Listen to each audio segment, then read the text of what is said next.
I never believed my own eyes the night I found that letter. It was Christmas Eve, and instead of joyful carols, my heart felt shattered into 1,000 icy pieces. The letter was from my husband, my late husband, hidden inside my daughter-in-law's purse. Today, I'm going to tell you something I never thought I would share. And if for even a second this feels familiar, I only ask that you like this video and subscribe. It will help me keep opening my heart. Every morning for years, my routine felt like a relentless loop. I'd wake in my small Queens apartment, sunlight spilling weakly through faded curtains, scented faintly of lavender and old paperbacks.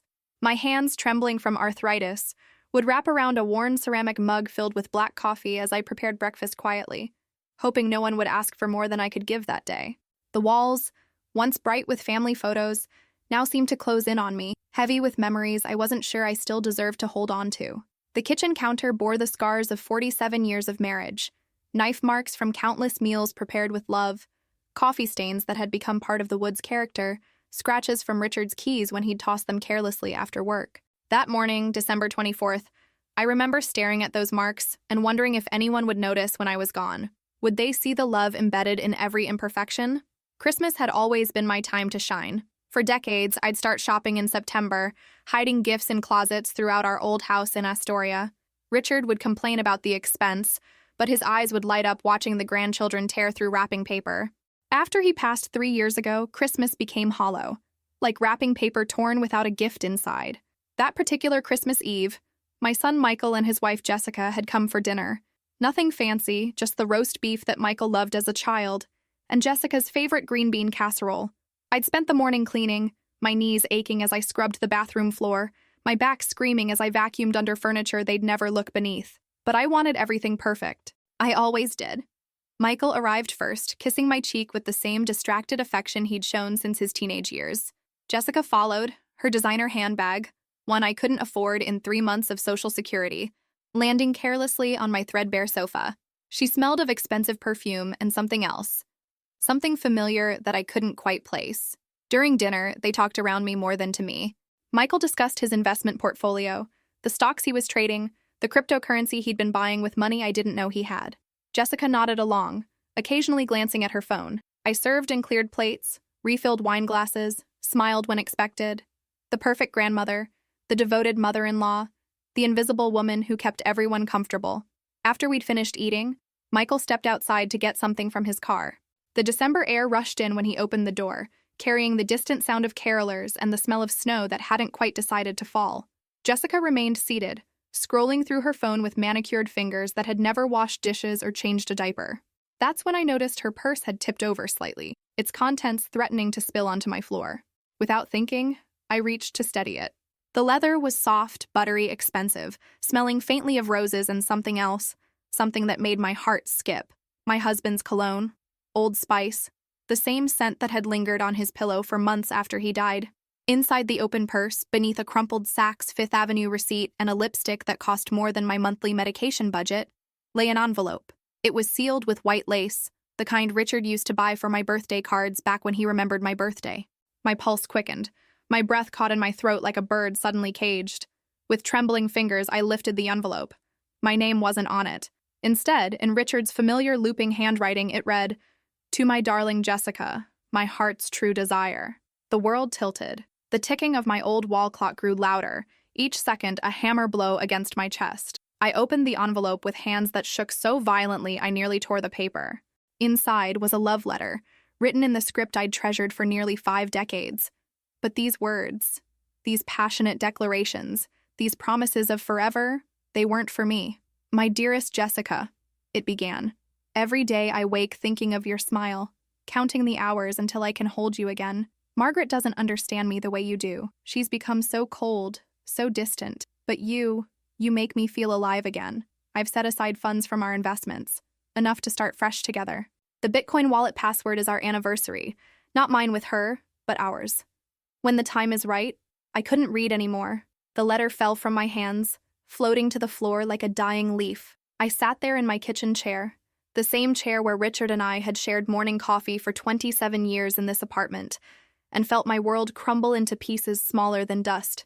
Memories flooded back like water through a broken dam. Richard's late nights at work meetings, his sudden interest in cryptocurrency and investment apps, The way he'd started showering and changing clothes before coming home. The mysterious charges on our credit card statements that he'd explained away as business expenses. Jessica's frequent visits after she married Michael. Her lingering hugs with my husband. The way they'd whisper together in corners during family gatherings. I'd ignored it all. Convinced myself I was imagining things. Told myself that jealousy was an ugly emotion. That 47 years of marriage meant something. I'd been such a fool. The sound of Michael's footsteps on the front stairs snapped me back to the present. I quickly folded the letter and slipped it back into Jessica's purse, my heart hammering against my ribs. When they returned to the living room, Jessica was still scrolling through her phone, completely unaware that her secret had been exposed. "Everything all right, Mom?"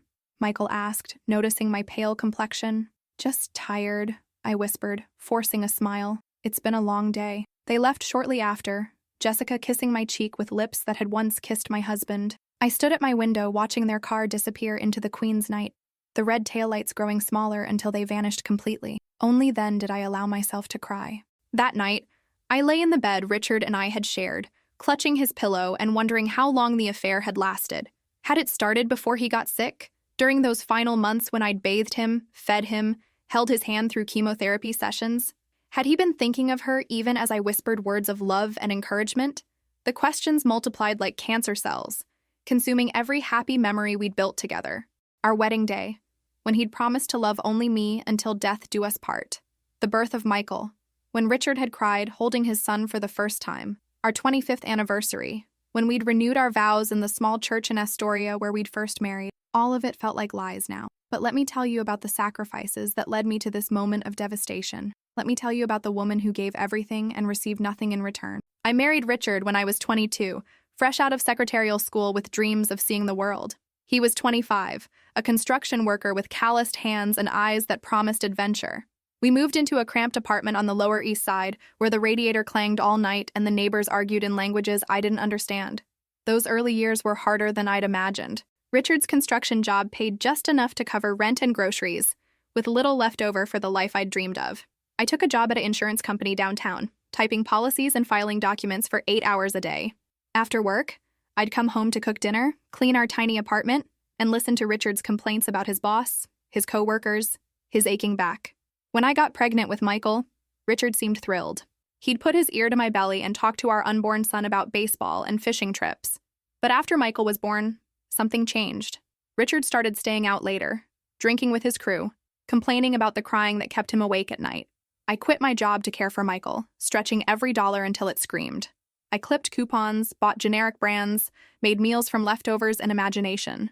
When Michael's shoes wore through, I'd patch them with cardboard until we could afford new ones. When the heat got shut off because we couldn't pay the bill, I'd bundle my baby in every blanket we owned and hold him close until morning. Richard noticed none of this. He came home expecting dinner on the table and a clean house, as if maintaining our life required no effort at all. When I'd complain about being tired or ask for help with Michael, he'd remind me that providing for the family was his job, and everything else was mine. As Michael grew older, I took on a second job cleaning offices at night.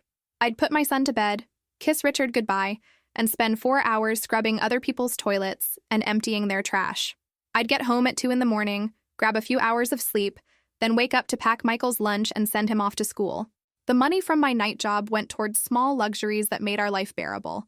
New clothes for Michael, a birthday cake from the bakery instead of the discount store, occasionally dinner at the diner on the corner when I was too exhausted to cook. But Richard never saw these gifts as a result of my extra work. He saw them as evidence that we had more money than he'd realized. Money he could spend on his wants instead of our needs. Money that slowly disappeared into his pockets for drinks after work, lottery tickets, poker games with his friends. When Michael turned 16 and got his first job bagging groceries, I thought maybe things would get easier. Instead, Richard decided we could afford to take on more debt. A newer car, a bigger television, a vacation to Atlantic City that we charged on credit cards I didn't know existed. I found out about our financial problems the same way I'd later discover the affair. By accident. A notice from the bank arrived while Richard was at work, threatening foreclosure on our little house in Astoria. We'd managed to buy it when Michael was 10, scraping together a down payment from my night job savings and Richard's overtime pay. It was our dream home, 3 bedrooms, a small yard where I could grow tomatoes, enough space that we didn't feel like we were living on top of each other. The foreclosure notice showed months of missed payments, money that Richard had promised me he was sending to the bank, but had apparently spent elsewhere. When I confronted him that evening, he exploded with rage I'd never seen before. "You don't understand anything about money," he shouted, his face red with alcohol and anger. "I work 60 hours a week to keep us afloat, and you question every decision I make." "But Richard," I'd whispered, tears streaming down my face, "if we lose the house, where will we go? What about Michael's school?" "Figure it out," he'd said, grabbing his jacket and storming out. "You're so smart with money, you figure it out." So I did. I took on a third job, cleaning houses on weekends. I sold my mother's jewelry, the pieces she'd given me for my wedding. I cashed out the small life insurance policy my father had left me. I worked 7 days a week, sleeping 4 hours a night, living on coffee and determination. We saved the house, but I lost something in the process. The woman who'd married Richard with stars in her eyes disappeared somewhere between those 70-hour work weeks and sleepless nights. In her place stood someone harder, more practical, less trusting. Michael graduated high school and went to community college, working part-time to pay for his classes. I was proud of his determination, his refusal to take on the debt that had nearly destroyed us. Richard was proud too in his way, though he expressed it by bragging to his friends about his college boy more than he ever praised Michael directly. After Michael moved out, I expected Richard and I might rediscover each other. Instead, we became like roommates, sharing space, but not lives. He'd come home from work, eat the dinner I'd prepared, watch television, and go to bed. Weekends were spent watching sports or working on projects around the house, tasks that required his attention but not his conversation. I tried to create moments of connection. I'd suggest movies we could watch together, restaurants where we could have dinner, day trips to places we'd enjoyed when we were young. Richard would agree sometimes, but his heart was never in it. He'd spend our date nights checking his phone or scanning the room for more interesting companions. When Michael met Jessica, I was thrilled. She was beautiful, educated, ambitious, everything I'd once dreamed of being. She worked in finance, managing investment portfolios for wealthy clients. She wore designer clothes and carried expensive handbags, and spoke confidently about things like market trends and cryptocurrency. Richard was smitten from the moment Michael brought her home. He'd light up when she entered a room, suddenly becoming animated and charming in ways I hadn't seen in years. He'd ask her about her work, her opinions on everything from politics to sports to the best restaurants in Manhattan. With Jessica, my husband became the man I'd fallen in love with 40 years earlier. I told myself I should be happy. My son had found a wonderful woman, and my husband was showing interest in something besides television for the first time in years. But deep down, I felt a familiar ache. The same loneliness I'd experienced during those years of working 3 jobs while Richard spent our money on his priorities. After Michael and Jessica married, they became frequent visitors to our home. Jessica would arrive with expensive wine and stories about her latest investment successes. She'd made a small fortune trading cryptocurrency, she told us, laughing about how easy it was to make money if you just understood the market. Richard hung on her every word. He started reading financial news websites and asking Jessica to recommend investment apps. He opened accounts with cryptocurrency exchanges and began trading with money he claimed came from his retirement fund. I should have paid more attention. I should have asked more questions. But after decades of being treated as if I didn't understand business matters, I'd learned to stay quiet and let the smart people handle the complicated stuff. The changes in Richard became more noticeable as the months passed. He started showering and shaving more carefully, wearing cologne I'd bought him years earlier, but which he'd never bothered to use. He bought new clothes, casual shirts and pants that made him look younger, more attractive. When I complimented his appearance, he'd shrug it off, saying Jessica had mentioned that successful investors needed to look the part. He began staying out later, claiming he was attending investment meetings with Jessica and other traders. Sometimes he'd come home smelling like expensive restaurants and unfamiliar perfume. When I'd ask about his evening, he'd give vague answers about learning opportunities and networking events.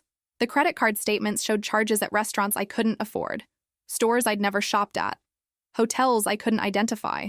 When I'd question these expenses, Richard would become defensive and angry. "This is investment in our future," he'd say. "You wouldn't understand the complexities of building wealth." He started talking about our retirement differently, too.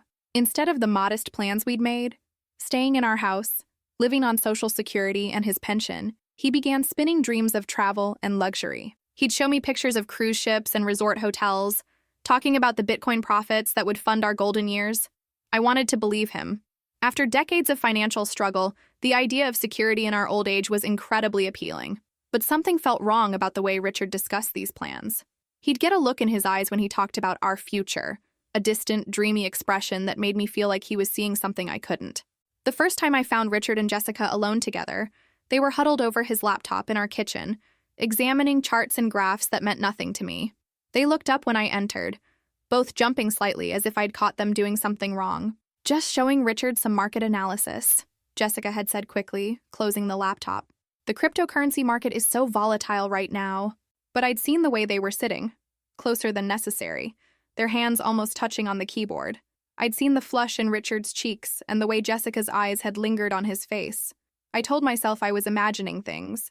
Richard was 68 years old, dealing with arthritis and high blood pressure. Jessica was 32, beautiful, successful, married to our son. The idea that they might be attracted to each other seemed ridiculous, but the signs kept accumulating like snow before a storm. Richard started exercising, something he hadn't done in 20 years. He bought a membership to a gym near Jessica's office and began going there 3 times a week. He lost weight, gained muscle, bought clothes that showed off his improving physique. When people complimented his appearance, he'd beam with pride and mention that Jessica had inspired him to take better care of himself. He bought a new phone with better camera capabilities and started taking selfies, something he'd mocked when younger people did it. He joined social media platforms he'd previously dismissed as wastes of time. He began paying attention to his appearance in ways that had nothing to do with professional success and everything to do with personal attraction. The gifts started appearing around our 6th month of their investment partnership. Expensive jewelry that Richard claimed he'd gotten a great deal on through one of Jessica's connections. Designer scarves and handbags that he said were investment pieces that would retain their value. Flowers that arrived at our door with cards signed, "From your secret admirer." Richard would present these gifts to me with flourishes of romance that felt both wonderful and wrong. After years of forgotten birthdays and practical Christmas presents, suddenly I was receiving tokens of love that must have cost thousands of dollars. "We can afford nice things now," he'd say when I'd protest the expense. "The investments are paying off better than I'd hoped." But the bank statements told a different story. Our savings account was steadily shrinking. The retirement fund Richard claimed was growing was actually being drained.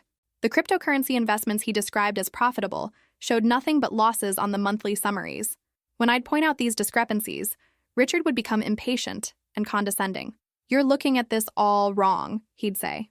"You don't understand how cryptocurrency works. The losses are just temporary fluctuations." Jessica explained all this. Jessica. Always Jessica. Her name became the answer to every question, the solution to every problem, the explanation for every change in our lives. I started paying closer attention to their interactions during family dinners and holiday gatherings. The way Jessica would laugh at Richard's jokes that weren't particularly funny. The way she'd touch his arm when making a point, her fingers lingering longer than necessary. The way Richard would find excuses to help her with her coat or walk her to her car. But it was Michael's behavior that really opened my eyes. My son, who'd always been close to his father, started becoming distant and uncomfortable during these family gatherings. He'd watch his wife and his father with an expression I couldn't quite read, part confusion, part suspicion, part something that might have been discussed. One evening in November, about a month before that devastating Christmas Eve, Michael stayed after dinner to help me with dishes, while Richard and Jessica examined investment charts in the living room. As we worked quietly side by side, he suddenly spoke. "Mom, have you noticed anything strange about Dad lately?" My heart stopped. "What do you mean?" Michael was quiet for a long moment, scrubbing a plate with unusual intensity. "He seems different. Younger somehow. More, I don't know how to describe it. He's been excited about the investment opportunities Jessica's been showing him," I said carefully. "It's given him a new sense of purpose." "Yeah, maybe." Michael dried the plate and set it in the cupboard. "But Mom, some of his investment choices don't make sense.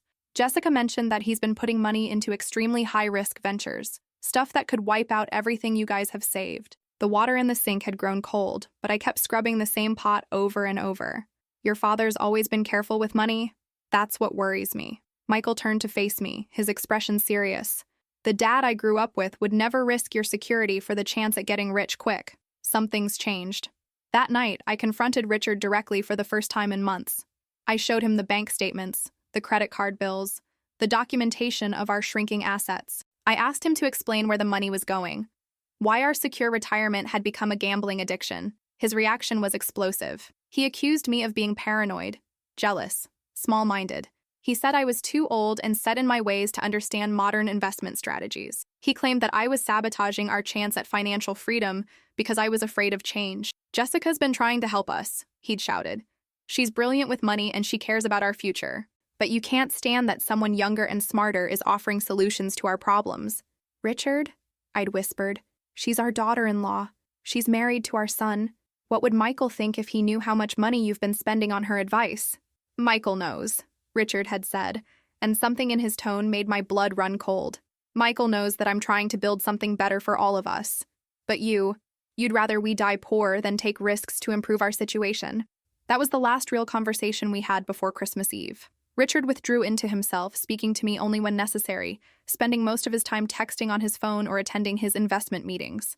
I found myself living like a ghost in my own home, cooking meals that were eaten in silence, sleeping beside a man who felt like a stranger. The loneliness was overwhelming. I'd wake up at 3 a.m. and lie there listening to Richard's breathing, wondering when we'd become people who shared a bed but not a life. I'd count the years we had left together, if we were lucky, maybe 15 or 20, and try to imagine spending them in this cold, distant silence.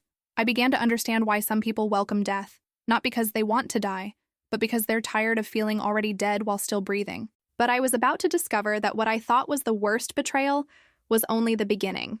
The morning after Christmas Day, I decided to balance our checkbook properly for the first time in months. Richard had gone to another investment meeting, leaving me alone with a stack of bank statements and credit card bills that I'd been too afraid to examine closely.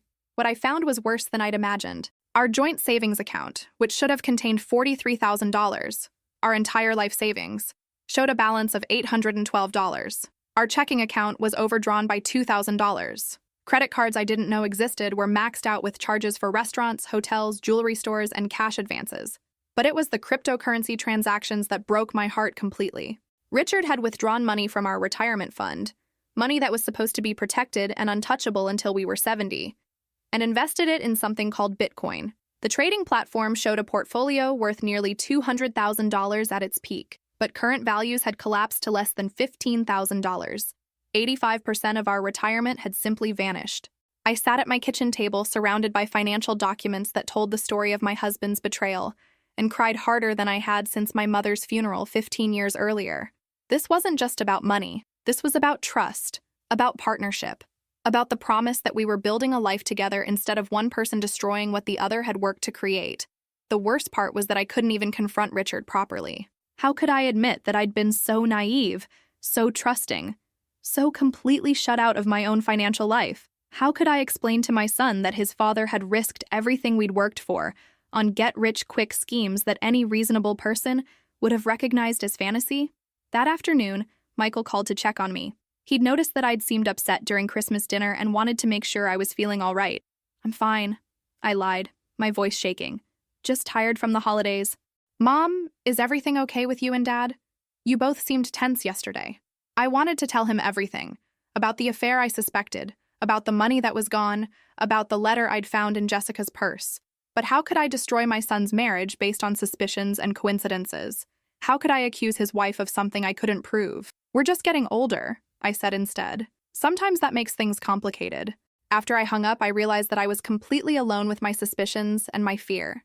Richard wouldn't discuss our finances honestly. Michael didn't know the extent of our problems. I had no close friends to confide in, no family members who might offer advice or support.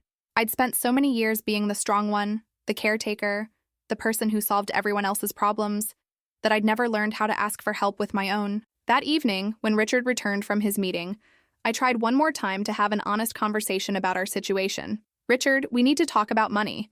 I've been looking at our accounts, and I'm scared." He barely looked up from his phone. "We've talked about this. The investments are volatile right now, but Jessica says the market will recover. But what if it doesn't? What if we lose everything? Then we'll figure something out. People our age don't need much anyway." The casual dismissal of our entire life's work hit me like a physical blow.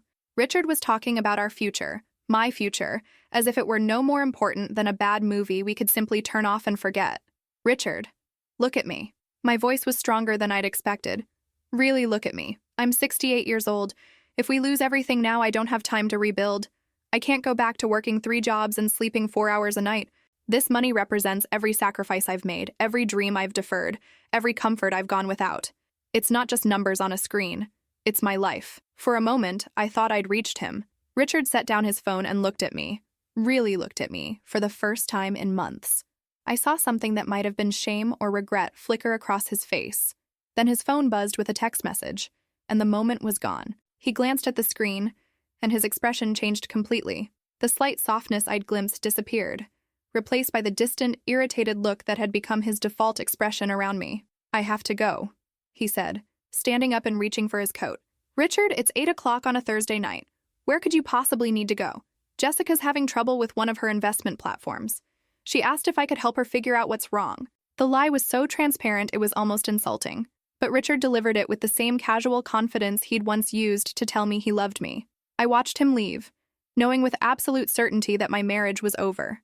The man walking out our door might share Richard's face and voice, but he wasn't the person I'd loved for 47 years. That man had been replaced by someone I didn't recognize, someone who could risk our entire future for the attention of a woman young enough to be his daughter. What I didn't know yet was that the story was about to get much worse. The next morning, I received a phone call that changed everything I thought I understood about my situation. "Mrs. Cooper, this is Detective Martinez from the Brooklyn District Attorney's Office. I'm calling because your name and address are associated with some cryptocurrency accounts that we're investigating. Could we set up a time to meet and discuss this matter?" My hands were shaking so badly I could barely hold the phone. "I don't understand. What kind of investigation?" "Ma'am, I'd rather discuss this in person. Would you be available to come to our office this afternoon? Or would you prefer that we come to you?" I chose to go to their office partly because I didn't want Richard to come home and find police officers in our living room. The subway ride to downtown Brooklyn felt like a journey to another planet. I kept thinking there must be some mistake, some confusion about accounts or names or addresses. But there was no mistake. Detective Martinez was a kind woman about my son's age who spoke gently but directly about the situation. According to their investigation, someone using Richard's name and our joint social security information had opened multiple cryptocurrency accounts over the past 8 months. These accounts had been used in what appeared to be a sophisticated money laundering scheme involving stolen Bitcoin and fraudulent investment advice. "The pattern we're seeing," Detective Martinez explained, "is that someone with access to legitimate-sounding investment credentials approaches older individuals with promises of high returns on cryptocurrency investments. The victims provide their savings, which are then transferred through multiple digital wallets to obscure the money trail." "Are you saying my husband is involved in some kind of scam?" "We're not sure yet. It's possible that Mr. Cooper is a victim himself, but his accounts were used to transfer over $300,000 in the past 6 months. Some of that money came from other investors who thought they were making legitimate transactions. $300,000.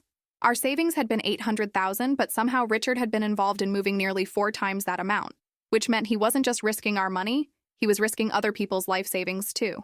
I need you to understand, Mrs. Cooper, that if these transactions were knowingly fraudulent, your husband could be facing serious federal charges. Even if he was being manipulated by someone else, his cooperation with our investigation could determine whether he's treated as a perpetrator or a victim." I rode the subway home in a daze, my head spinning with implications I didn't fully understand. Richard wasn't just having an affair or making bad investment decisions. He was potentially involved in criminal activity that could land him in prison and destroy what remained of our life together. That evening, I confronted Richard with what I'd learned. His reaction told me everything I needed to know about how deeply he'd betrayed not just me, but his own sense of right and wrong. "They're trying to make me a scapegoat," he said immediately. "Jessica warned me this might happen. The government doesn't like it when regular people find ways to make money outside the traditional system. Richard, they're talking about fraud, about stolen money, about you potentially going to prison. That's ridiculous. Everything I did was perfectly legal. Jessica has all the documentation to prove it." "Then show me the documentation. Explain to me exactly what you've been doing with our money. I don't have to justify my investment decisions to you. You've never understood anything about finance." But I could see the fear in his eyes. For all his bluster and condescension, Richard knew he was in serious trouble. And instead of turning to his wife of 47 years for support and advice, he was turning to the woman who'd led him into this disaster. That night, lying in bed listening to Richard's restless tossing and turning, I realized that I had a choice to make. I could stand by my husband, support him through the legal consequences of his actions, and hope that our marriage could survive this betrayal. Or I could protect myself from the wreckage of his decisions and try to salvage what remained of my own life. I'd spent 4 decades choosing Richard over myself. I'd worked multiple jobs to save our house when he gambled away our mortgage payments. I'd ignored his emotional distance to keep our family together. I'd convinced myself that his happiness was more important than my own feelings. But I couldn't sacrifice my remaining years to fix mistakes that he'd made in pursuit of another woman. The next morning, while Richard was out, I called the detective and scheduled another meeting. This time, I was going to tell her everything I suspected about Jessica's involvement and Richard's affair. I was going to protect myself and let the justice system sort out who was a victim and who was a predator. But before I could take that step, Jessica made a choice that revealed exactly who she really was. Michael called me that afternoon, his voice tight with emotions I couldn't identify. "Mom, I need to ask you something, and I need you to be completely honest with me." My heart started racing. "What's wrong?" "Jessica and I had a fight last night, a big one. She's been acting strange for months. Secretive, defensive, staying out late for work meetings that don't seem to involve anyone from her office. Last night, I confronted her about it. I waited, afraid to speak. She told me that she's been helping Dad with some investment opportunities.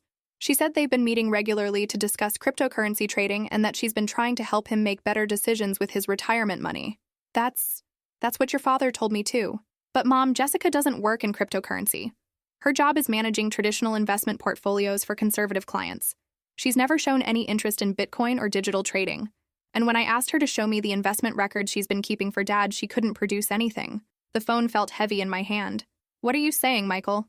I think Jessica has been lying to both of us. I think she's been involved in something with Dad that has nothing to do with legitimate investments. And I think, his voice broke slightly, I think they might be having an affair.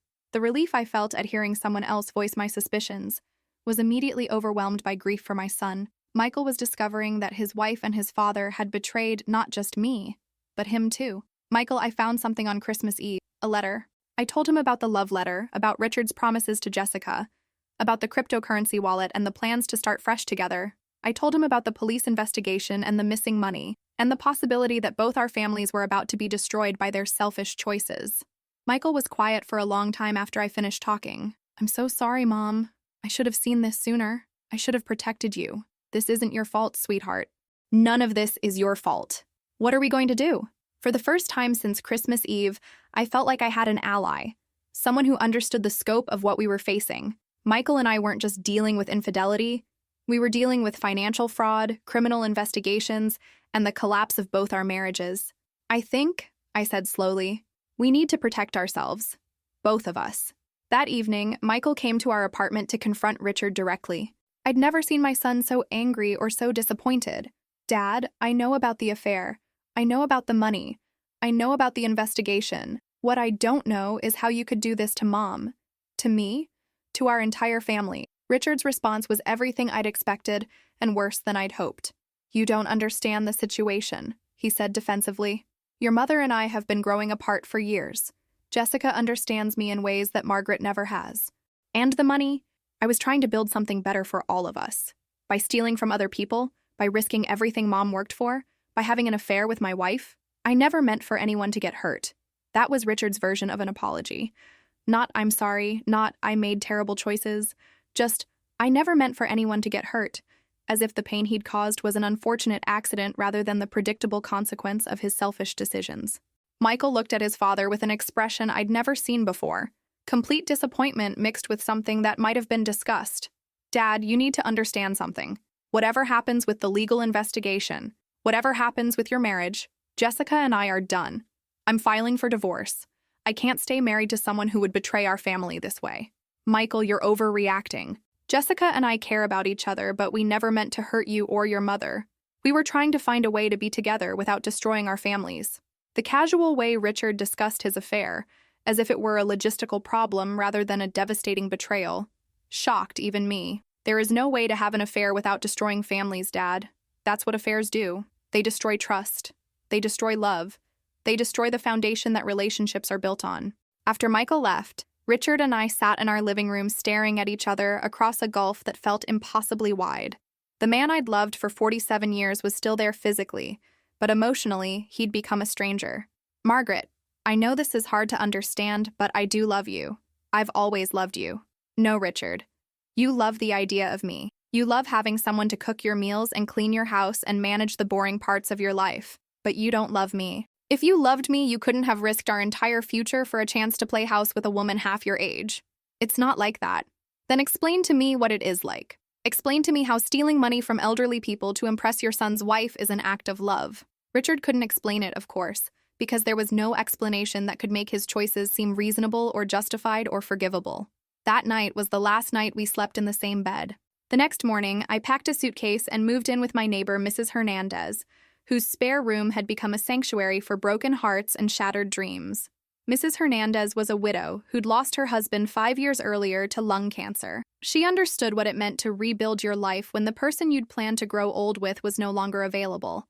Though in her case, the loss was due to illness rather than betrayal. "Mija," she said as she helped me unpack my few belongings, "sometimes the people we love most are the ones who hurt us deepest.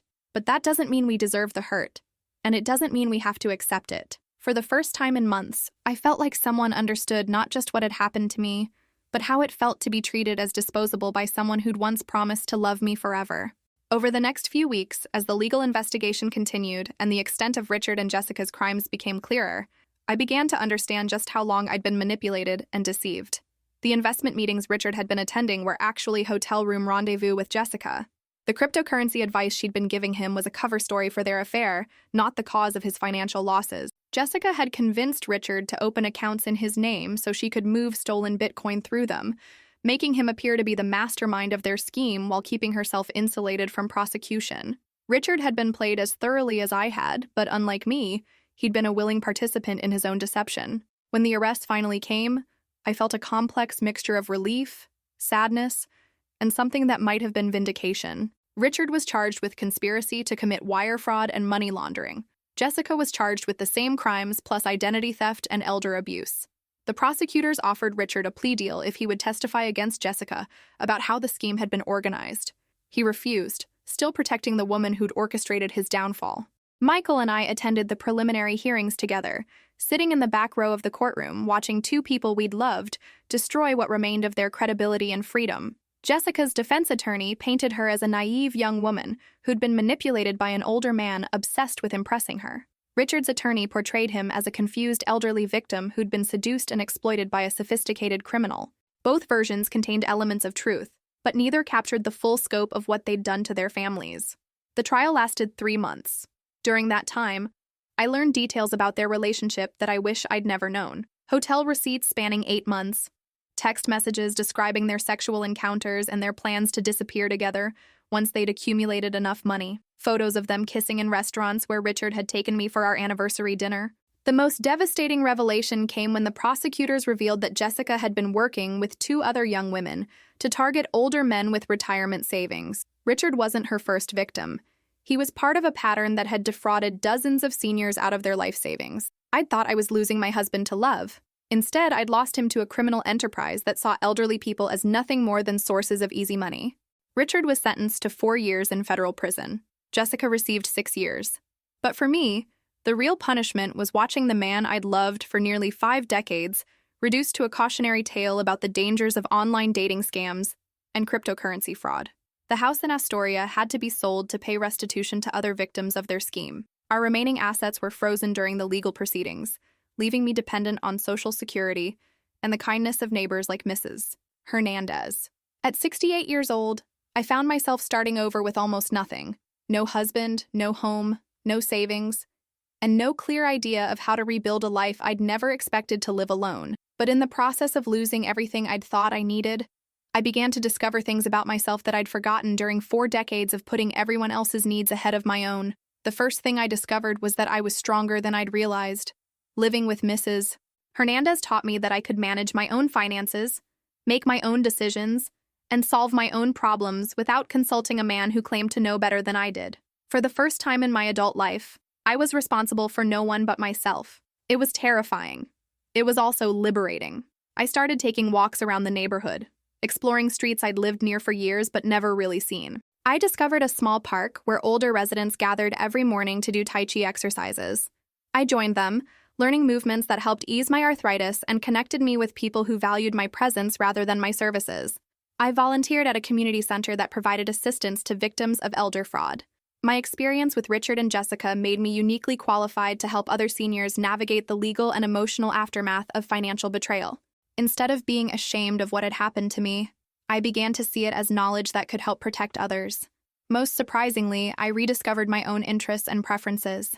For years, I'd watched television shows that Richard enjoyed, eaten at restaurants he preferred, spent vacations in places he wanted to visit. Without his opinions dominating every decision, I began to remember what I actually liked. I loved mystery novels, something I'd given up reading because Richard considered them a waste of time. I preferred quiet restaurants with good food over loud sports bars with cheap beer. I enjoyed museums and art galleries, places Richard had always found boring. Slowly, I began to build a life that reflected my own tastes rather than someone else's expectations. The second thing I discovered was that I was capable of forming new relationships. Michael and I grew closer after his divorce from Jessica. Without the tension of trying to maintain family harmony while his wife was betraying us, we could relate to each other honestly for the first time in years. He began calling me regularly, not because he needed something, but because he wanted to talk. We discovered that we had similar senses of humor, similar political views, and similar concerns about the world our grandchildren would inherit. Without the interference of spouses who demanded our primary loyalty, we could build an adult friendship based on genuine affection rather than obligation. Mrs. Hernandez became not just a landlord, but a true friend. We cooked together, sharing recipes from our different cultural backgrounds. We watched movies together, debating the endings and analyzing the characters. We supported each other through difficult days and celebrated small victories together. Through the community center, I met other women who'd experienced late-in-life divorces, deaths of spouses, or estrangement from adult children. We formed an informal support group that met weekly for coffee and conversation. None of us had chosen to rebuild our lives in our 60s and 70s, but all of us were learning that it was possible. The third thing I discovered was that I had value beyond my usefulness to other people. For most of my adult life, my worth had been measured by what I could provide. Meals cooked, houses cleaned, problems solved, needs met. I'd been a wife, mother, caretaker, and provider, but I'd rarely been allowed to be simply myself. Living independently forced me to recognize my own qualities and capabilities. I was intelligent, observant, empathetic, and resourceful. I had opinions worth hearing and insights worth sharing. I didn't need to earn love through service or buy affection through sacrifice. This realization changed how I interacted with everyone in my life. With Michael, I stopped trying to be the perfect mother and started being an authentic person with my own needs and boundaries. With new friends, I offered companionship rather than caretaking. With romantic possibilities, and yes, there were a few, I looked for partnership rather than protection. The fourth thing I discovered was that forgiveness didn't require reconciliation. I spent months working with a therapist to process the trauma of Richard's betrayal and the collapse of our marriage. One of the most important things I learned was that I could forgive Richard for the pain he'd caused without welcoming him back into my life. Forgiveness, I realized, was something I did for my own peace of mind, not a gift I gave to someone who'd hurt me. I could release my anger and resentment while still maintaining boundaries that protected me from further harm. When Richard was released from prison after serving 2.5 years, he contacted me through Michael. He wanted to meet, to apologize, to explore the possibility of rebuilding our relationship. I agreed to see him once in a public place with Michael present. Richard looked older, grayer, more fragile than the man who'd walked out of our apartment to meet Jessica for the last time. Prison had aged him in ways that went beyond physical appearance. He moved carefully, spoke quietly, seemed diminished in fundamental ways. His apology was more complete than I'd expected.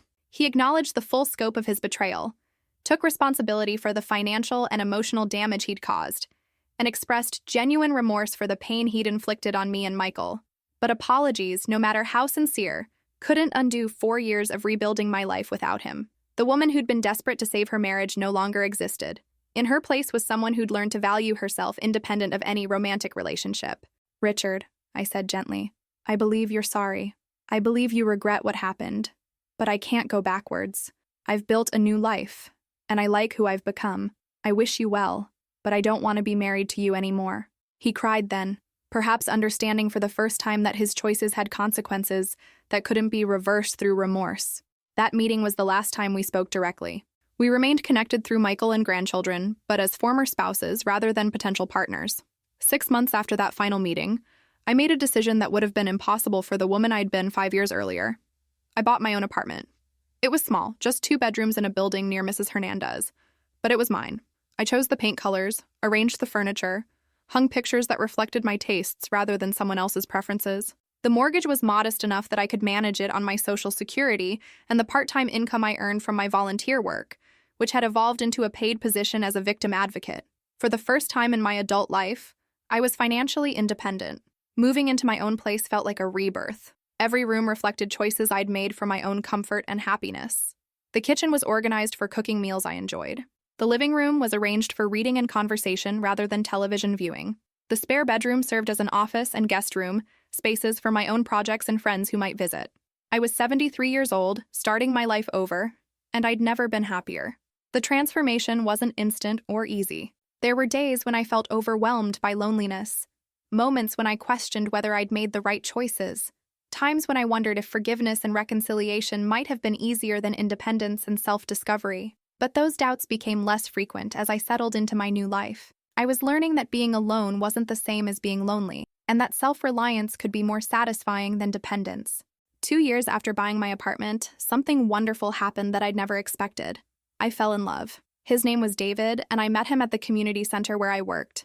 He was a retired teacher who volunteered with literacy programs for immigrant adults. He was 71, widowed for 3 years, and still adjusting to life without the wife he'd loved for 46 years.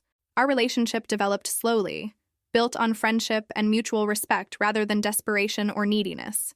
We discovered that we enjoyed each other's company, shared similar values, and brought out the best in each other rather than demanding constant sacrifice.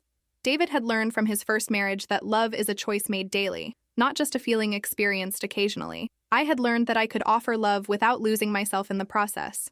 We dated for a year before deciding to move in together, not because either of us needed caretaking or financial support, but because we'd chosen to build a partnership based on equality and affection. Living with David taught me what I'd missed during my marriage to Richard. We made decisions together rather than one person imposing choices on the other. We supported each other's interests rather than competing for attention and resources.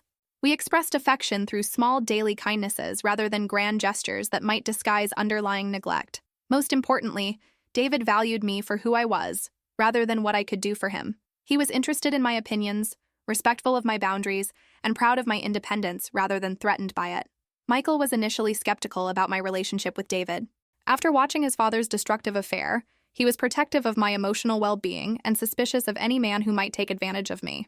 But David won him over gradually, demonstrating through consistent actions that his intentions were genuine and his respect for me was real. When David and I decided to marry, a small ceremony at City Hall with just Michael, Mrs. Hernandez, and a few close friends present, Michael was genuinely happy for us. "I've never seen you this confident," he told me after the ceremony. "This is who you were meant to be." My wedding to David was nothing like my first marriage to Richard. At 22, I'd promised to love, honor, and obey until death do us part, vows that had gradually transformed into a prison of unequal expectations and unreciprocated sacrifice. At 75, I promised to love, respect, and support a partner while maintaining my own identity and independence. These were vows that felt liberating rather than constraining, promises that expanded my life rather than limiting it.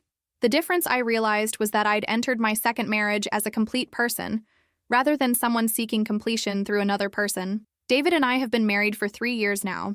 We share a life that includes both togetherness and independence, both compromise and autonomy. We've traveled to places I'd dreamed of seeing, art museums in Europe, historical sites in Asia, national parks across America. We've pursued hobbies together and separately. We've supported each other through health challenges and family difficulties. Most importantly, we've built a relationship based on choice rather than obligation. Every day, we choose to be together because we bring joy to each other's lives, not because we're trapped by legal or financial circumstances. Looking back on my journey from that devastating Christmas Eve to this peaceful Sunday morning, I'm struck by how much I've changed and how much I've learned. I learned that betrayal, while painful, doesn't have to be permanently destructive. It can be a catalyst for growth and self-discovery if we allow it to be.